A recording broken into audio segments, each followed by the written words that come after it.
Troisième partie. Examen de la manière dont les différentes options de technologie influencent la rentabilité. Dans les deux parties précédentes, j'ai utilisé l'analyseur d'énergie virtuelle pour préparer l'analyse de faisabilité d'un système photovoltaïque raccordé au réseau, puis j'ai précisé mon choix de paramètres sous l'onglet Énergie. Dans cette troisième partie de la vidéo, je vais vous montrer comment RedScreen analyse l'incidence des différentes options de technologie. J'ai précédemment souligné que ce projet dans le nord-ouest du Mexique est exploité dans un climat chaud. Cependant, lorsque j'ai sélectionné la technologie photovoltaïque dans la deuxième partie, je n'ai pas pris ce facteur en considération dans mes choix de modules. J'ai plutôt choisi les modules en silicium polycristallin car il s'agissait du type de module le plus courant. Réexaminons ce choix. Je devrais changer les paramètres à la page Énergie afin de pouvoir comparer différentes options. Pour ce faire, je vais générer une liste d'options de projets d'installation photovoltaïque, puis je sélectionnerai l'option que je souhaite analyser. Le premier projet de cette liste sera celui des modules en silicium polycristallin que j'ai analysé dans la deuxième partie. Étant donné que la plupart de mes paramètres seront identiques pour tous mes projets, j'utiliserai celui-ci comme modèle. Pour ce faire, je copierai le projet existant, puis je renommerai l'original en ajoutant Policy à son nom. Ensuite, dans le projet copié, j'examinerai ce qui se passe lorsque je choisis différentes technologies. En faisant défiler la liste, je constate que les données dans les champs température nominale des cellules en opération et coefficient de température changent, ce qui modifie ensuite le facteur d'utilisation. Les modules en tellurure de cadmium ou CDTE semblent constituer un bon choix étant donné leur endurance thermique supérieure.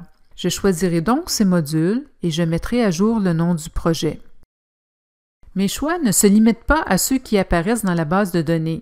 Par exemple, si je souhaitais utiliser un module en CDTE en particulier, mais que celui-ci ne se trouvait pas dans la base de données, je pourrais simplement en saisir les paramètres.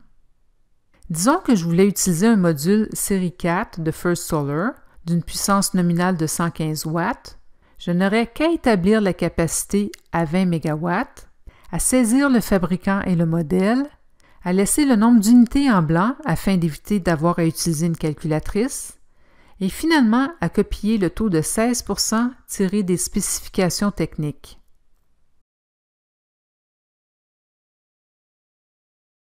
Les spécifications techniques m'indiquent également que la température nominale des cellules en opération et le coefficient de température diffèrent légèrement des valeurs supposées par RedScreen. En changeant la technologie à « Autre », je peux changer ces suppositions. J'ai saisi 45 degrés Celsius et 0,28% par degré Celsius. Après ces choix, le facteur d'utilisation est désormais 21,1%, ce qui constitue une légère amélioration par rapport au module en silicium polycristallin. Pour ne pas compliquer les choses, je vais supposer que les coûts du projet ne changent pas.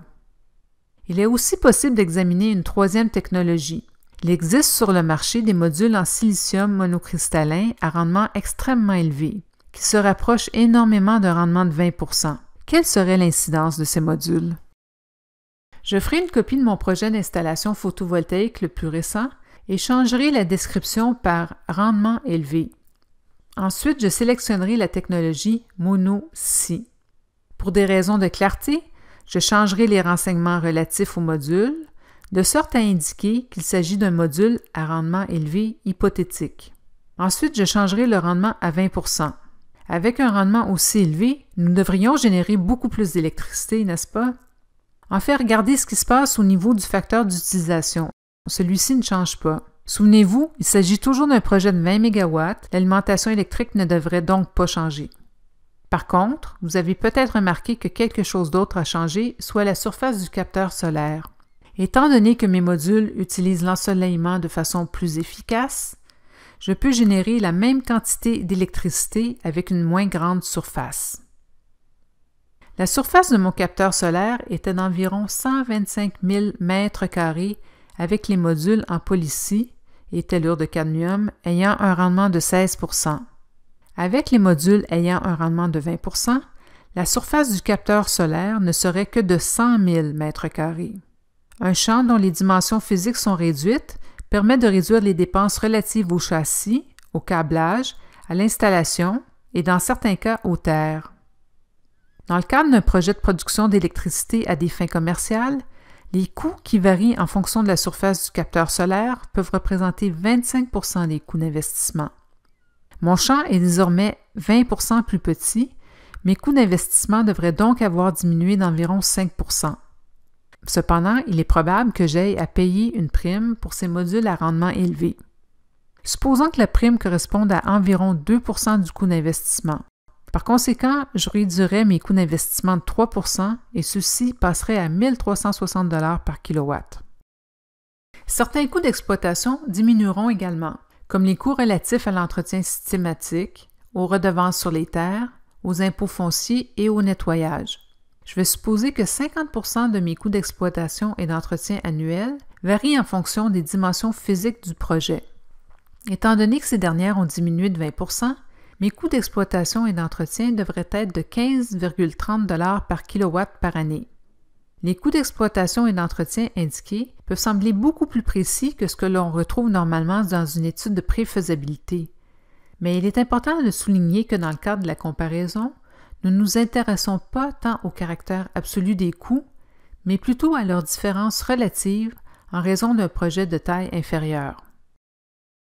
Si je souhaite comparer ces projets, je peux ouvrir le tableau « Inclure le système » à la page « Énergie » en cliquant sur « Inclure le système » dans la barre d'outils ou dans le panneau de navigation à gauche ou en double-cliquant sur « Électricité » dans la liste « Technologie ». Pour chacun de mes projets, ce tableau présente la capacité et la production d'électricité, les coûts d'investissement et les coûts d'exploitation et d'entretien, ainsi que le revenu d'exportation d'électricité. Le retour simple y est calculé, et bien que celui-ci est loin de constituer l'indicateur le plus adéquat pour mesurer la viabilité financière d'un projet de ce type, il nous aide tout de même à classer rapidement ces projets. Dans la colonne complètement à droite, je peux sélectionner lequel de ces projets doit être inclus dans l'analyse des coûts, l'analyse des émissions et l'analyse financière. Par exemple, si je ne sélectionne que le projet des modules à rendement élevé, lorsque je me rendrai à la page coûts, je ne verrai que les coûts relatifs à ce projet.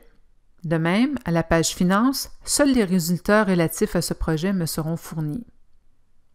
Veuillez prendre note que si je souhaite voir de quelle manière le choix de projet influence les résultats financiers, je n'ai pas à faire des allers-retours entre la page Énergie et la page Finances. Il est plus facile d'ouvrir le tableau de bord et de sélectionner les paramètres financiers ou les graphiques de flux monétaire qui m'intéressent. Le tableau de bord reste ouvert lorsque je retourne à la page Énergie et se met à jour lorsque je sélectionne différentes options de projet. Par exemple, je peux m'assurer que le taux de rendement interne est plus élevé pour les modules à haut rendement.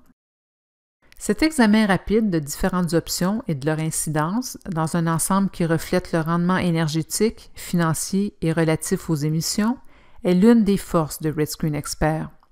Cependant, il faut garder à l'esprit qu'il ne s'agit pas d'un outil de conception technique. Pour un projet de près de 30 millions de dollars comme celui-ci, il serait bon de vérifier mes hypothèses en matière d'énergie à l'aide d'un outil de simulation et d'obtenir des prix de fournisseurs avant de tirer des conclusions valables quant à la meilleure technologie à adopter pour mon projet.